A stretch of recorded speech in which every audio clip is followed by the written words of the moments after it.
Over the years, I've had to learn how to disconnect myself from people, how to pull away, how to move on without what I call Benihana in people. Now, I don't know if you remember, but if you ever go to a Benihana restaurant, they have those sharp knives and they kind of go, and you don't even know that the zucchini is like all diced up until they move it and then everything is cut apart. Well, I used to have a habit of like cutting people off so well, so fast, that I felt like I Benihana them. Like they didn't know they were like all sliced and diced until they went to walk away and their head fell off and then their arms fell off. And over the years, I had to learn, how do I complete?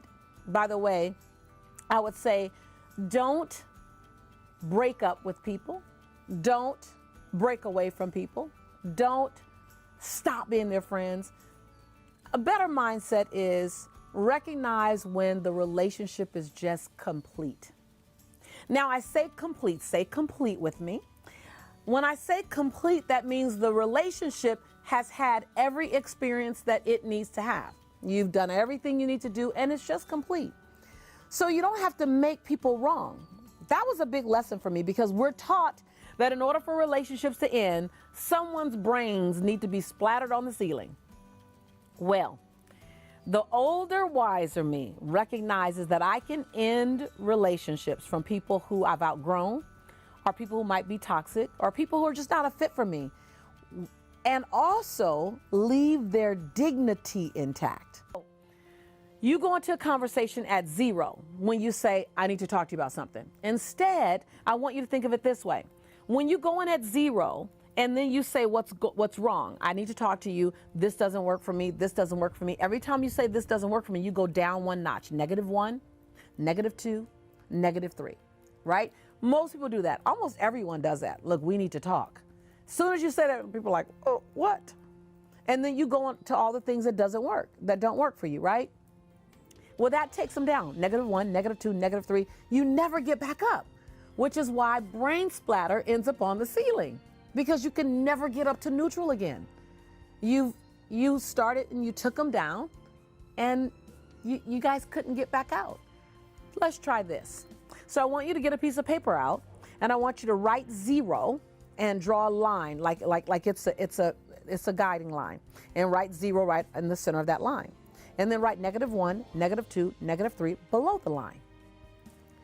Instead of starting with I need to talk to you about something and going into what's wrong, I want you to start every challenging conversation, and I want you to take them up, plus them. Think about it, +3 me, +3 me, +3 me, right? Which means I need to talk to you about something. First of all, what I want to tell you is what I love about you, +1. What I respect about you is +2. What I appreciate and honor you for, +3. What I realize is that I'm really complete with this relationship. There are parts of it that's not serving me anymore, and it's time for me to move on, +2. I need to love you from a distance. I just need space, +1. And I need that space to begin now, 0. Still a hard conversation, but now you've ended at 0 versus -3. Still not easy to have. I didn't say it was going to be easy. But when you +3 me, you actually add value and add energy to who I am and affirming me. Because even in the worst relationship, even in the most negative situation, you can find things to love people for, to appreciate them for, and to honor them for. And then there are the things that don't work. +3 me, and then course correct me. +3 me, and then complete with me. +3 me before you do anything else. So in any conversation with a coworker, with a child, with a loved one, with a romantic interest, with a friend, +3 me. And then let's manage what can be fixed, adjusted, or shifted in our relationship.